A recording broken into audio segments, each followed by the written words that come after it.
The madness of March may be over, but things don't slow down around the campfire when we get into April. In the association, things are just heating up, and we've got a brand new episode of Modern Flame coming your way right now.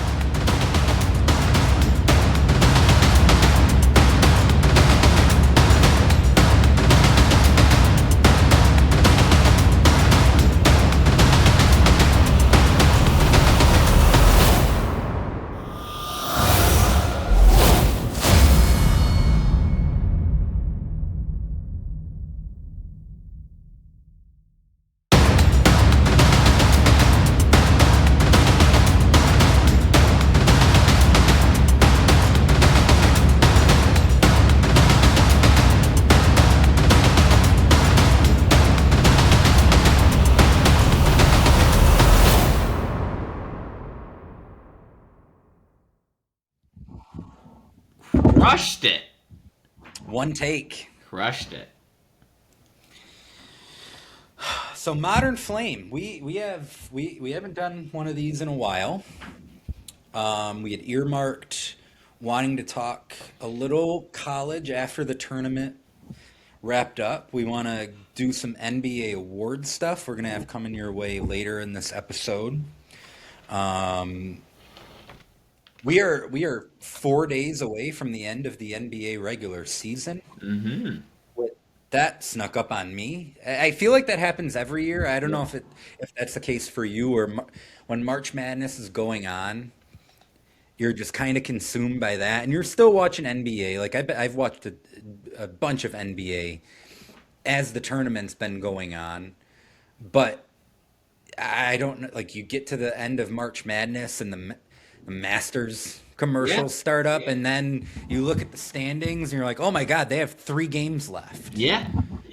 Yeah, I mean, I It's feel pretty like crazy. uh, during March, well, yeah, obviously, like you get the conference tournaments and then really the first like 3 weekends from Thursday to Sunday, it's nonstop college basketball. So you get, 12 days where you really aren't watching the NBA. At least I'm not. Hmm. I'm watching Monday through and Wednesday. Um, but you miss out on 12 games, 12 days of games, and yeah, next thing you know, it's like, oh, I thought they had 15, 20 games left, and now it's Yeah. three or four. Um, and it's super exciting. To me, it's the best time of the year. Excuse me. You got from the conference tournaments to March Madness, and you got the Masters, and then roll into NHL and NBA playoffs. Then you got summer to look forward to. So just super exciting.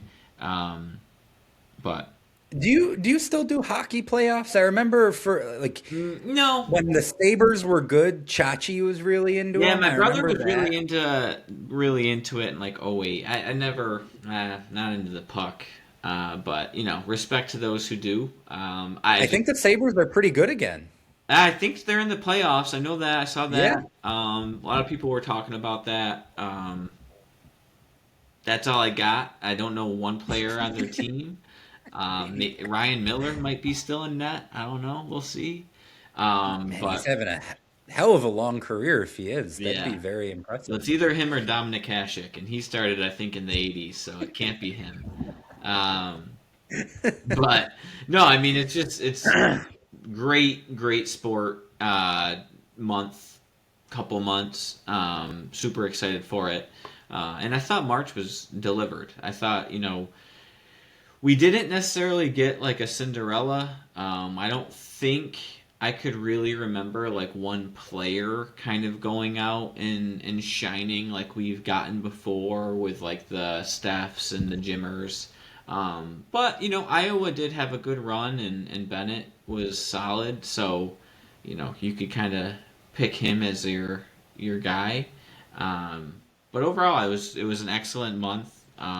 What were your takeaways? Any players that caught your eye during the tournament as we kind of get into the draft stuff?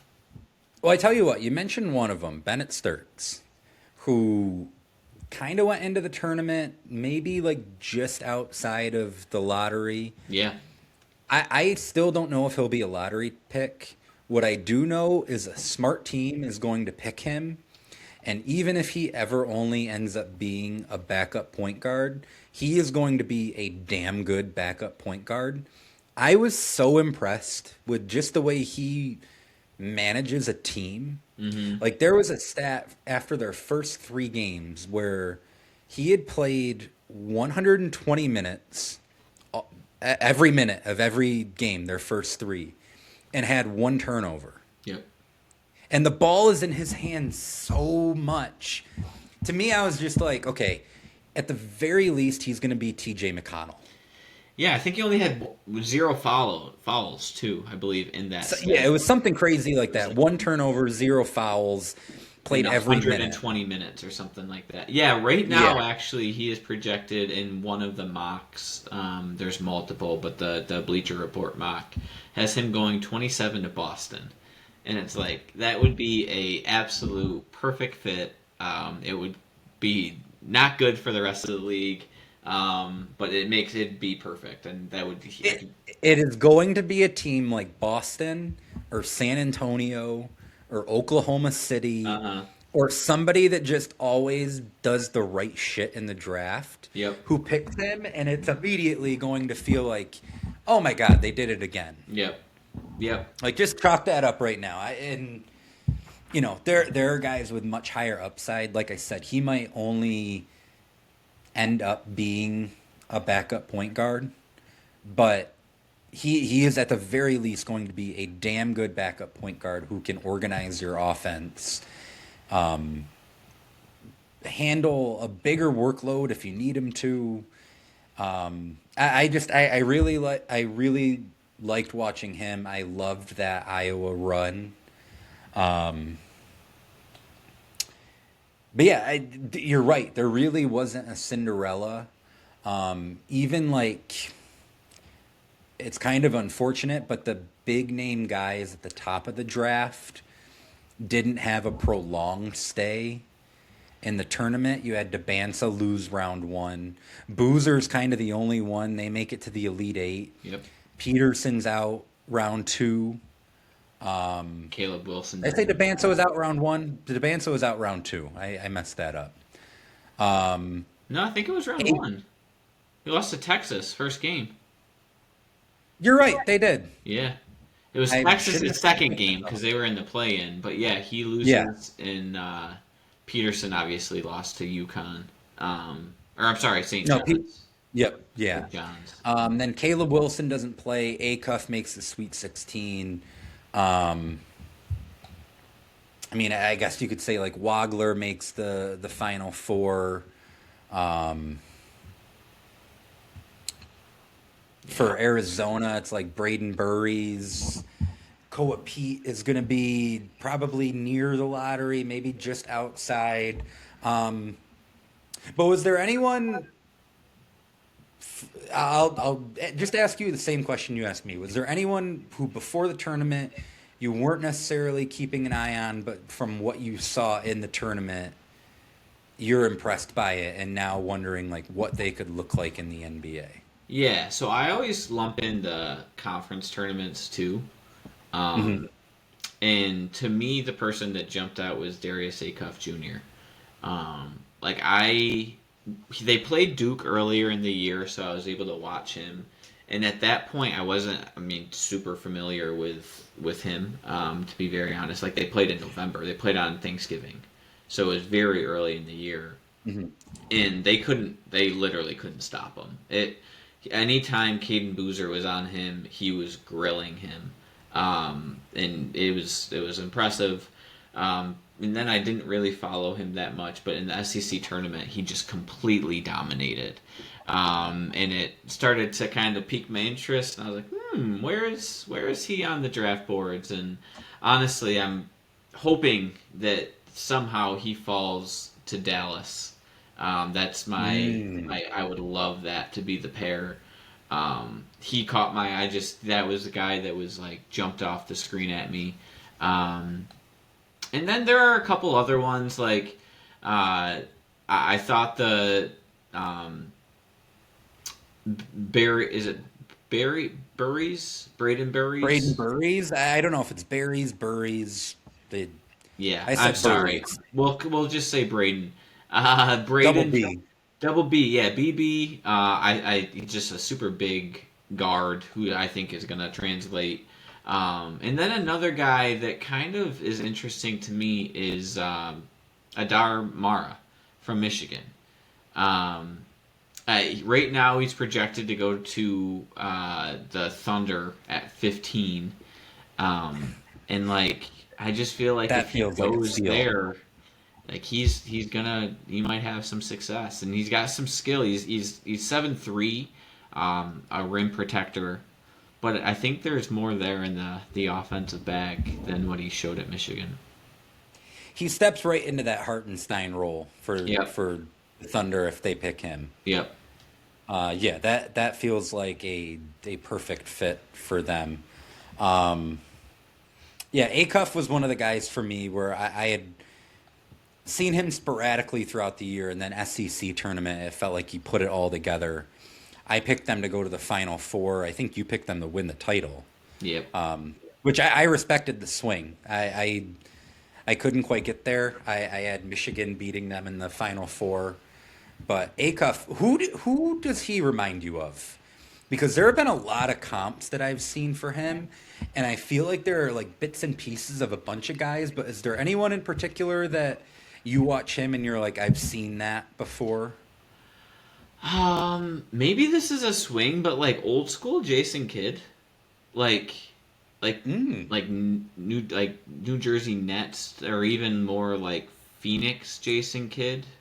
I Um, would say minus the defense, but Yeah. offensively, Offensively, yeah. yes. Could kind of just get guys going, get open looks. He could shoot it, but not like a great shooter. He's not like blazing fast, but he just has like this pace about him. Yeah, that's just kind of what jumped out at me. But did you see any similarities with anyone?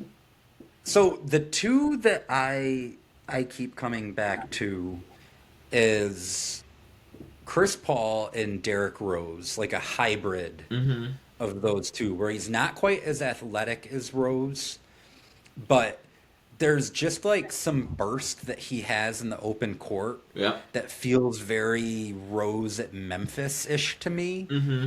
And then just the way that he could kind of like command an offense and settle into like a mid-range shot that he could kind of like get it out of a pick and roll. Like that felt kind of CP3-ish to CP3 ish. me. Yeah. And the size is a little more like Chris Paul. So those are the two, but like I've heard Kyrie, like you said Jason Kidd. I feel like young Jason Kidd minus the defense, like Mm-hmm. that is actually pretty good. I've heard Darren Williams for him. Okay. Yeah. Um, You know, there, I don't see it, Kyrie. I don't see and what's Kyrie. weird, I don't either, and it seems like that's the one that I've Heard the most, seen the right? most for him. Yeah, Yeah. yeah, yeah. I like Chris Paul better. I like Deron Williams better. I like D Rose better even. Even though he doesn't have that athleticism, he just that style of like mid range game, and pace. But yeah, no, I think Yeah, for me, it's like the Rose bit in him that I see is when he catches an outlet, there's just an immediate burst, hmm and it's like, okay, they're gonna get a good shot in transition here. yeah, yep. That's what it is with like the Rose comparison for me is like he could just fly down the floor with the ball in his hands and yeah, So I love him. I think to me like I would actually outside of that sort of consensus top four, which is Peterson, Boozer, DeBansa, and Wilson. I think he's the guy I like the most. Next, he's like number five so let's for put me. number five. So we got 1 through 5. We're both on the same page there. Um, say the need of the team isn't an issue. Who's your top five In order, in order?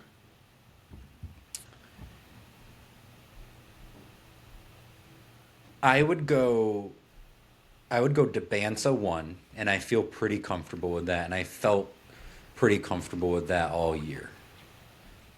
I would actually go Boozer two. I feel like to me, he is at minimum going to be his father. And if you could just tell me, okay, I'm going to get 10 years of a guy averaging about 18 and 12 per game, 18 and 10, could hit a mid range jumper, he could pass better than his dad could. Like, I would put him over Peterson. Peterson worries me a little bit. Scares you, right? Yeah, I would still have him third just for the upside. Then, honestly, between Acuff and Wilson, I would actually have Acuff closer to that top four than I would whoever is six behind him. Yeah, I'm gonna. So I'm gonna put. I'm gonna. This is bad. Do I want to? Do I want to? Yeah, I'm gonna. I'm gonna put Peterson one. I'm gonna. Okay, well, yeah, I, make the case. I yeah, mean, it's an easy case to make, but yeah. I think that there were some injury issues going on. And when I did watch him, it felt like he was the most like hitting the most NBA shots on a consistent basis. I didn't love some of the like almost the forcing that I saw out of Debanza at times throughout the year. Um, it just felt like Peterson's game was a little came to him a little bit more, and I feel like in 10 years he's just going to be the better player. But with that being said, I'm going to put Debanza at two. Like it's not. I think those two have the most talent, and how you pick them. It's probably going based on like Peterson's availability this year. Um, mhm. I will go Cam Boozer at three. To me, Cam Boozer is a modern day Kevin Love. Without like that's to me the safest comparison. Um, he was a very efficient 3-point shooter this year. He could shoot it. He's a walking double double. He's a great Mhm. passer, awesome outlet passer specifically. He could play solid defense. He's not going to lock you up, but he's not a liability on that end. Um, and from everything that you hear about him, he's just like the ultimate professional. So Yeah. I give him the Kevin Love comp. I got him going third. I'm going to go Acuff fourth, though. I like him over, and that's not a North Carolina thing. I just really like Acuff because I like Wilson too. I think these five are going to be awesome pros. I think that they're all going to be all stars. And as we get deeper in the draft, I think there's a lot of solid role players and a lot of guys who have potential. But like I really am high on this group of five here. I not saying that they're going to have the same sort of careers because I actually think the upside is higher for this group. But I feel like the top three conversation reminds me a little bit of what was it, 2021 or 22, when it was Paolo, Chet, and Brandon Miller. Mm-hmm. And it was like you could make a pretty compelling case for all three of those guys to be number one. Yep. And it's like beauty in the eye of the beholder, and maybe like a little of what do we need? Are we swinging for upside? Do we want the safest pick? But I kind of look at the top three like that. And I think Acuff, I'm with you. I would, gun to my head, I would actually put him fourth and Caleb Wilson five. Um, but you're right. Like even beyond that, I don't know what Keaton Wagler or Kingston Flemings is going to be. Maybe they're better suited to be like an off the bench spark plug kind of instant offense. But I feel like they're going to find a role. I feel like Yaxel Lendelberg is like he's just big and skilled and strong, and I have a hard time believing he's not going to find a role wherever he ends up. Yeah. it seems like LeBaron Philon, like he's getting lost in this conversation. Like there was a while where it felt like him and Acuff were like neck and neck, and then it was like Acuff really ascended during the SEC tournament. Yep. Um, and then we started this conversation with Bennett Sturts. Like, I just think that he is going to be a rotation NBA player. And Mikel Brown Really, too. Like he didn't play much yeah, yeah, this year, but I think he's gonna be like he's another point guard that will go lottery that has a lot of upside. yep. No, I agree. It's going to be a fun draft. We will absolutely get more into it as we get closer to the draft. We'll have a lot more to say about it, I'm sure. But I did want to do like a snapshot right out of Yeah. March Madness where we were feeling. You had a Debanza comparison on the episode of Campfire we just recorded that I really really liked, and I don't even know that I had made it in my head yet. I think it's actually above where I had Debanza slated. And why I like Debanza is because I feel like I guess I trust the floor with him Yeah. more than the other guys. Like Peterson might have a higher ceiling, but I also think he has a lower floor. And I think Debanza has a relatively high ceiling, but you compared his game to T-Mac. Yep.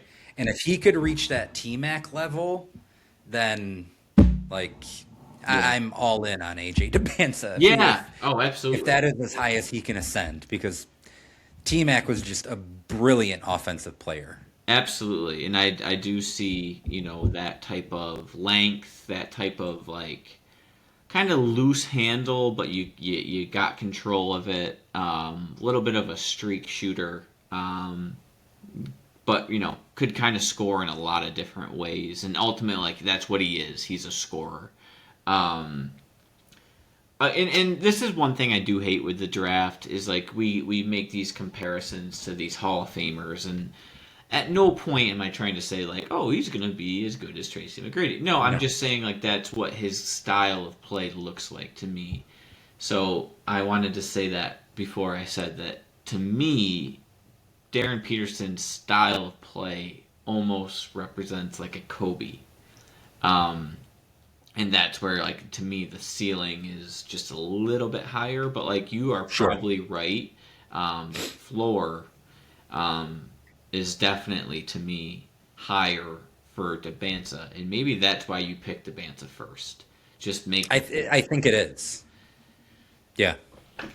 So Um, should we get into some NBA awards? yeah, we covered the tournament. We're talking about how we didn't talk about the winner, which we don't need to. Honestly, I don't even think. From what I think they canceled. I don't. Was there another back? I don't know. There must have been another virus. They canceled the Final Four. Interesting. Um, As far as I know, UConn won. Waylon Mullins hit that shot, and I just blacked out. And was that the national championship game? I don't know. I don't Maybe. know. I don't think they played it. Um, but yeah, now we're right in the middle of award season, and we got guys making cases for themselves. We got coaches of the year candidates saying the award's stupid. We got it's just it's that time. It's that time of the year, man. So yeah, let's get into it. All right, I'm going to throw out a caveat. I don't have a ballot, obviously. You don't? I wish I did. I wish we did as a unit. That'd be pretty cool if they're just like, okay, Yeah, we can. NBA Campfire has one vote, and you two have to like come to a consensus. I feel like we could do it. Yeah. So until I have an actual ballot, I'm not playing by the 65 game rule. Maybe I should have maybe I should have told you this beforehand. No, that's fine. But I was doing my deep dive on the awards, and I was like, am I really not going to have Luka Doncic on my NBA MVP ballot because he played 64 games? That is stupid. Yeah. I don't know what the NBA needs to do Obviously, they are putting these in place to He might negate he might tanking. he might get that clause though. After the year, there's going to I be hope he that does. hearing. I Because hope he does, but I wish the same thing would be extended to Cade Cunningham. Like, look, here's how I look at it. NBA voters should know enough to factor in availability into their criteria for picking awards. I get that you need to do all this so teams aren't egregiously sitting star players for tanking. I'm just saying, until I get my actual fucking ballot, I'm playing by my own rules. have So at it, have at it. I like it. that's what's happening today. So with that said, should we start with MVP? Let's save that for last. Save it for last. I'm in. Let's start then with Coach of the Year. Did you do a 1 through 5 for all of these? I just picked my one. You picked your winner. Okay, Yeah, we'll start with that. You can kick things off. State your winner for every category, and I will come in with the rest of my ballot. absolutely.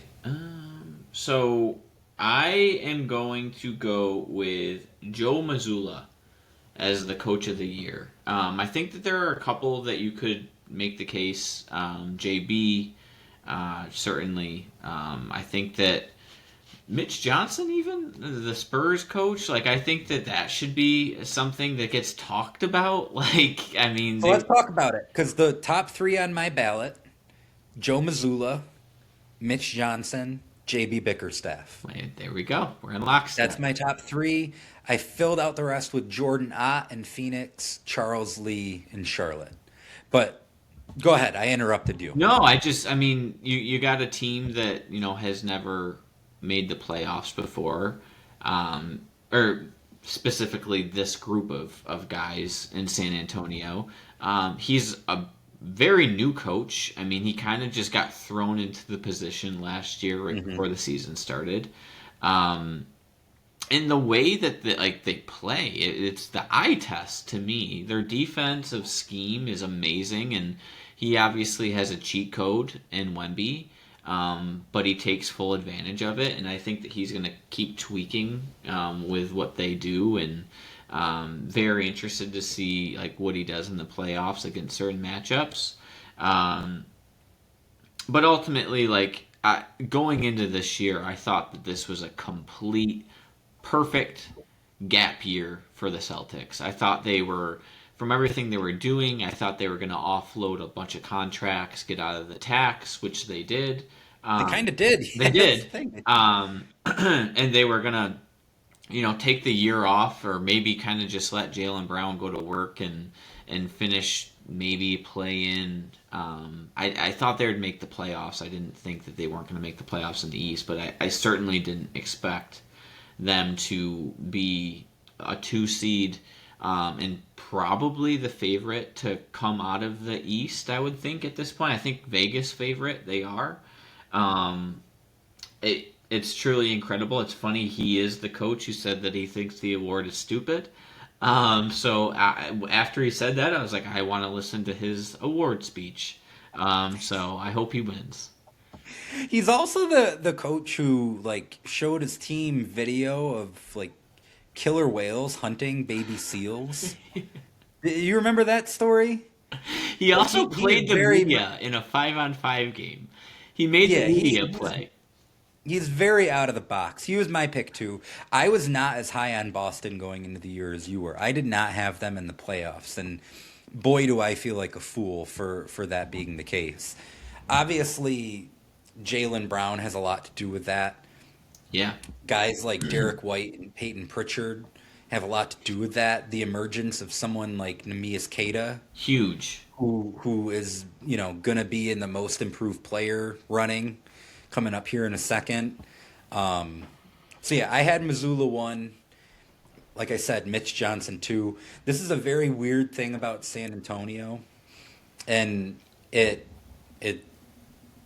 seems like common sense. And you actually mentioned it a couple weeks ago, I think. The way that San Antonio is working just throwing lobs to Wemby into their offense more over the last like 2 months. I don't know how much of that is coaching Right. and how much of that is just like Stephen Castle being like, "Oh shit, yeah, Wemby is 7'7". I could just throw the ball anywhere near the backboard Yep. and he is going to get it." But it's little things like that. They play so fucking hard. Mm-hmm. Like one of the hardest playing teams in the league. I that some of that is absolutely coaching. So I hope he finishes high in the award vote. Um, I felt pretty comfortable with Missoula, Mitch Johnson, JB as my top three. Yeah. Yeah. I think that's as fair as you can Uh, get. Sixth man of the year. I just based on like numbers, um, I did go with Nas Reed again. Um, Okay. it's probably not the sexiest pick, but he is. To me, he's like the best bench player. I don't think he probably will win the award, but interested to hear your nominees. So I had Nas four on my Okay. ballot. Okay. Working my way down from there, I had Jaime Jaquez Jr. three, and put him right in the most improved player of the Yeah. year running Absolutely. too because he had such a promising rookie year, and then he was like he found himself in the doghouse with Spo year two, and this year he's just like it's what I expected from him year two. Right. It's just coming a year later. He has been. Spoiler alert! I have him third on sixth man of the year and most improved player.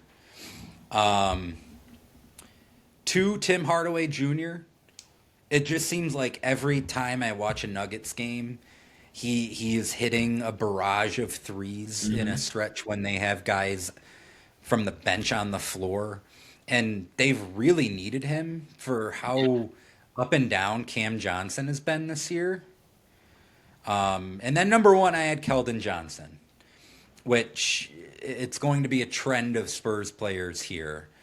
But I just feel like he comes into the game and is such a spark plug for that team. Hmm.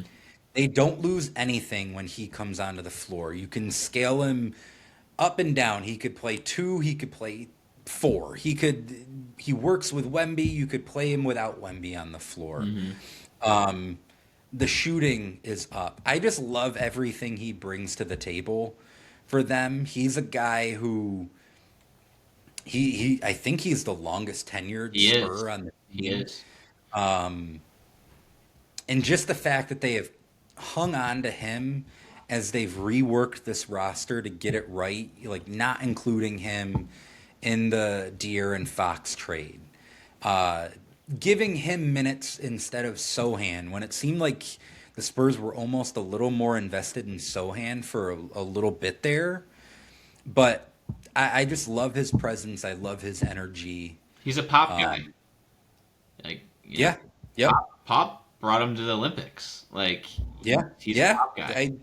He absolutely did. He's an Olympian. I forgot about that. And then I had AJ Mitchell fifth. He can shoot the cover off it. Most improved player. I hope I'm not doing this guy wrong, but I got Jalen Duren here. Me too. Okay. Because I mean, he was solid last year, but like to me, Cade obviously got better year over year. But to me, the reason why they're in the one seed is because of the progression of Jalen Duren. Um, 100% agree. he's not their best player, but obviously, he puts them in a spot that they wouldn't be with just a normal center. He works perfectly with Cade, and he's just gotten so much better this year. So with the fact that they're going to be the one going into the playoffs, I think he's the lock in a lot of ways. That's how I feel. That to me, that was like a fairly easy. I felt like it was a chalk pick. I wasn't sure if you were going to go with something different. Um, No, he is graduated from last year. The season ended, and it felt like, oh, he's a really intriguing young piece. Right. Where now, I have him third team All NBA. Yeah. I'm sorry, that's a lie. I have him second team All NBA. Yeah, I mean, the first. I think you could make a case that he could be a second team All NBA guy. Yeah. I don't see a world where he's not at least third team. No. And to make that big jump year over year, where he's averaging 11 and 10 last year, and now he's damn close to 20 and 11 in two more minutes per game. Right. Like that is a significant jump, and I'm completely with you. Him making that leap, I think, is an even bigger reason why Detroit made the leap than Cade. Right. Right. And then, again, we're not saying he's the better player. No, Cade is a better player, Right. But but Duran getting to that next level had more to do with agreed. Detroit getting to the next Yep. level. Agreed. So rest of my ballot, I have Nikhil Alexander Walker 2. Just Averaging 20 all of a sudden points. becoming like a guy who scores like 22 points per game. Yeah. Yeah. And makes like he is their like sometimes their offense late in games. There's a reason they got off a Trey. Yeah, yeah. It wasn't just Jalen Johnson. No. So I have him second, Jaime Jaquez third, Colin Gillespie fourth. Just fantastic season, becoming like a legit rotation guy Yeah. for Phoenix when last year he was barely playing. And then Kada for Boston. I have fifth on my ballot there. Defensive player of the year. Wonder where we're going to go with this one. I hope 1 through 5 it says the same name. I mean, yeah, it's Wemby. It's Wemby. And, there's not much to say other than he's the most impactful defender that we've seen. That's it. That's all you gotta say. That is the case. Like we could do all the stats. I have some stats. He leads the league in blocks, block percentage, defensive rebounding percentage, defensive win shares, defense box plus minus. Like he is just number one in all of the categories. You said put him 1 through 5 on the ballot. Should just be W1, E2, MB, Y. Like just do it like that. 1 through 5. Spell Wemby. I will say Chet Holmgren, I have number 2. Yep. Scotty Barnes, I have number 3. Asar Thompson, Kaysen Wallace, whatever order you want to put them in, 4, 5. Rookie of the Year. What the hell do we do with this one? I am genuinely intrigued with who you are going to pick for number 1 because they're both Duke guys. I know you like both of them. I know you're right now with the Hornets. I could feel it. You're like 2004 Bulls Let's get crazy. level with. I could see it in your eyes. You're getting there. Honestly, up until last week, I had Khan as my rookie of the year. He leads the league in 3-pointers. He broke the Charlotte franchise record for 3-pointers. He broke the rookie record for 3-pointers made in a year by like a large amount. With that being said, I this is a cop-out pick, and I'm going to get heat for it maybe, but it has happened 3 other times in league history.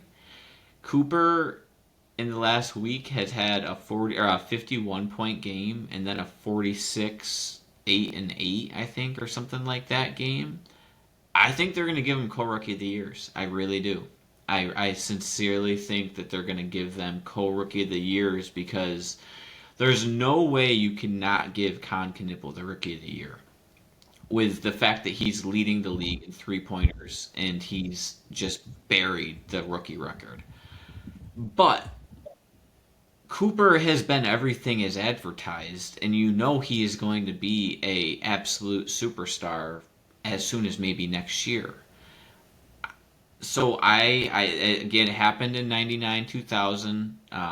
It happened in, I think 95 with Jay Kidd and Grant Hill, and I think it happened in the Yep. 70s. I sincerely think they're going to do co-rookie of the years.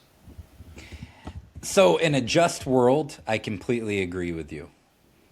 What I will say is those two instances, 95 and 2000 specifically, the votes came in and they had the same number of votes. So it's not so much like they were given co-rookie of the year. It Right. just happened to be that the votes worked out that way. I genuinely hope it works That's where, out that way. yeah, yeah. Like, or if Adam Silver wants to just step in and like take a second from thinking about tanking and be like, actually, you know what? I'm gonna use some veto power. I'm gonna make sure that these two both win Rookie of the Year. Fine with me because you really can't go wrong. Like Knipple all year long like he is already what I thought his ceiling was going to be Yeah, this year as a right, rookie. right. Flag to me already looks like he's like in year 3, what I thought he was going to be. They're both so good and so polished right away. Neither of them really look like a rookie. Um, I, so on my ballot, I have flag 1, con 2, and the last week swayed me. Yeah, Going into that back-to-back game stretch where he scored, I think, 96 the most points. points in a 2-game stretch since Wilt Yeah. by a rookie. That just it won me over, and that is maybe not the right way to go about giving out awards. But we're also advocating that the league step in and just decide that these two are co-rookie of the year because it should be. Yeah, I really think it is a cop out answer, and if I had to pick, I would pick Cooper because I think a lot of people are going to be swayed. But like, I think Khan's probably the most deserving rookie of the year that we've seen in a very long time. I mean, he's made over 263s. Like, Yeah. he might make 300 threes this year. I think we covered this prior in Campfire. Steph Curry made 300 threes for the first time ever. A player's ever done that, like 6, 7 years ago, and Khan's a It, rookie. it was 2016, so 10 10 years years ago, but ago still. was the first time someone ever has hit 300 threes, and Khan might do it in his rookie year. It's like, No, he's gonna have the pre-Steph. He's gonna break the pre-Steph single season record. right. Steph just came along and fucked everything up. Right, But right. no, they've both been so good. And like shout out VJ Edgecombe, Yeah, really solid rookie year. yeah. Dylan Harper not getting like the big minutes, and they don't need him in San Antonio like Charlotte and Dallas do. But like Harper, really solid rookie season. Yeah. I had Cedric Coward 5th on my ballot He's for another what it's Dookie. worth, but You know. that's a distant 5th. Where do I don't know if I've asked you this. Where do Cooper and Khan rank on like if you were making an all-time Duke roster from the last 25 years, say like everyone that you could like actually remember watching? Do they both make the roster for you? Yeah. Yeah, yeah. And like a lot of it play, like a lot of certain things play into it. But like I was able to watch. I actually went to the Elite Eight game in Jersey where they won to get to the Final Four. So like that to me, that was my best Duke experience of all time to watch them Oh, that's awesome. cut down the nets and stuff like that. Um, so yeah, I mean they both are high on my Duke all time list for sure.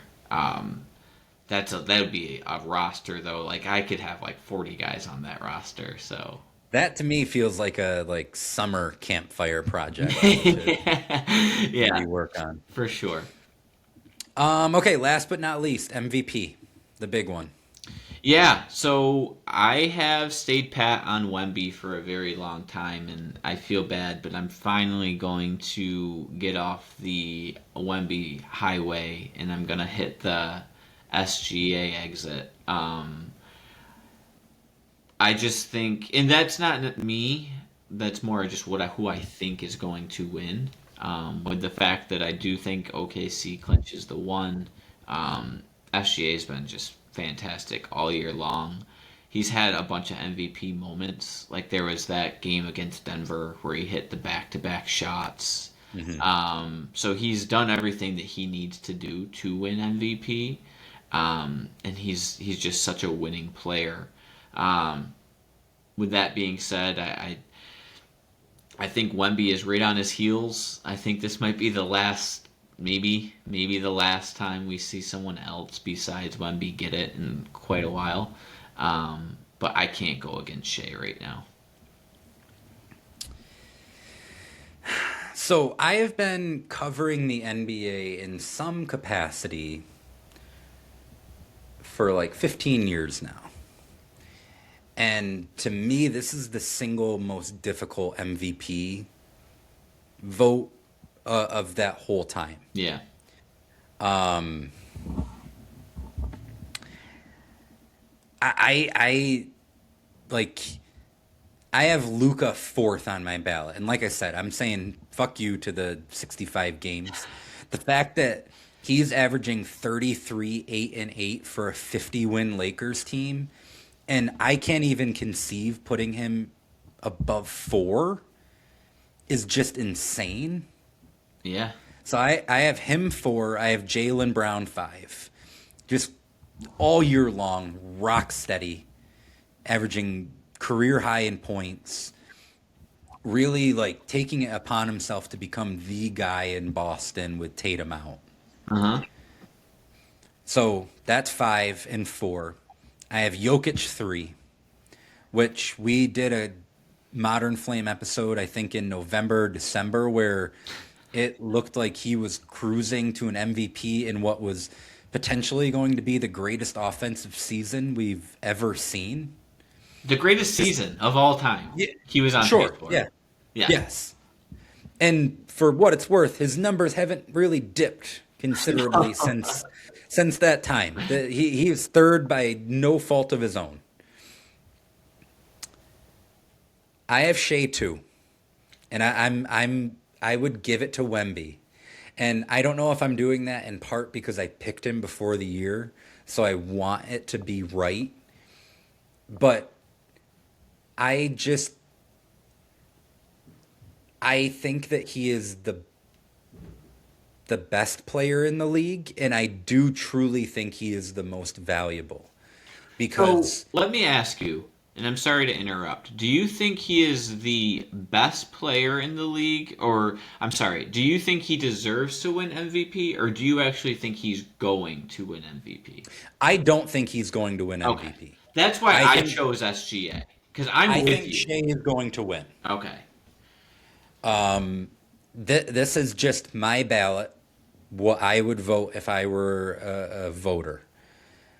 I get the games played thing, the fact that he's only averaging 29 minutes per game. I get all that. This is the best defensive player that I have ever seen, who also happens to be putting up 25, 11, and 3 assists per game on 51% shooting. that's crazy. I just think if we are truly factoring in the defensive end, he is the most complete player in basketball. And he makes life so much easier for every single Spurs player when he is on the floor.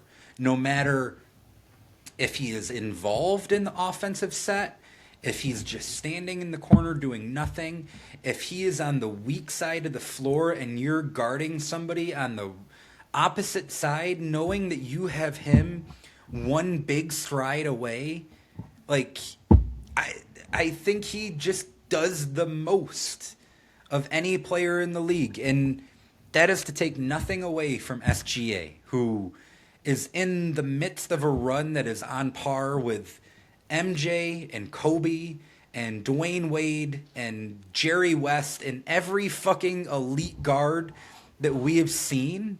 He's right there. I just have never seen Wemby before. No, I you don't think haven't. he'll win it. No, I you do haven't. think he's going to start racking them up next year, though. Yeah. If he stays healthy, and I'll be completely honest, I think that if he is healthy for the playoffs, if I knew I was getting a fully healthy Wemby all postseason, I think I would pick the Spurs to win the championship. I mean, it's hard to go against them. What they've won like 34 out of 35 games or something crazy like that. Um, he does. He has so much gravity on the offensive end. I mean, you put him in like a pick and roll, and he draws so many people to the basket where they're able to kind of pick and pop for open looks, and that's where you get Keldon Johnson just getting wide open jumpers, and Sell and Harrison Barnes and all of those guys that are role players that get easy looks that help the Spurs. I do think that his lack of minutes hurts him a little bit, even though. I totally get it. I Uh, do. but That like you is said, I think that this award is his going forward. But just to touch on it, and it's I feels kind of annoying that I have to even say it. But like, just think of what we just ran through, right? Like, we have a guy like Nikola Jokic, who up until his injury and even after his injury is having one of the best years of all time. People could say he is without a doubt top 10 best offensive player of all time. He is currently in our game. We have a guy in Wemby who we have never seen before. He is probably the best defender that we have ever seen. And then we have a 6'6" guard who dominates the mid-range. All he does is win. Super efficient. Plays on both sides. Lot like 23. And they're all in the league together. Like, the league is in such a great spot talent-wise. And so thankful that we got out of the TNT days. I think that the NBA has done an awesome job of marketing their league. I'm super excited for how that's going to continue. I sincerely think within 2 to 3 years, the league is going to be in such a better spot even than it is today.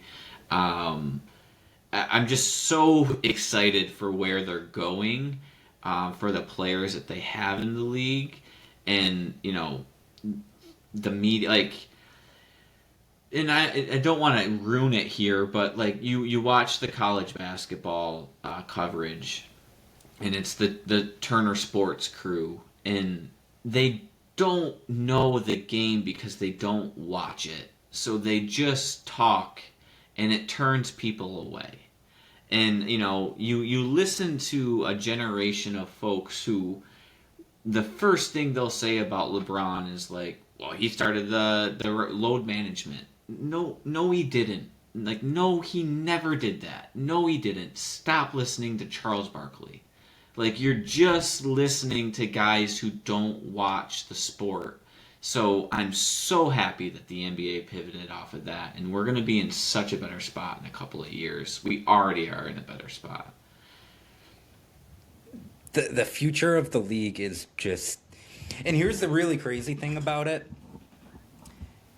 LeBron, Curry, and KD, who are three of probably the 15, 12 best players ever, are on their way out. Yeah, And the league is just fine. yeah, Just fine. yeah, Wemby, Shai, Jokic, generational players. Luca. yeah.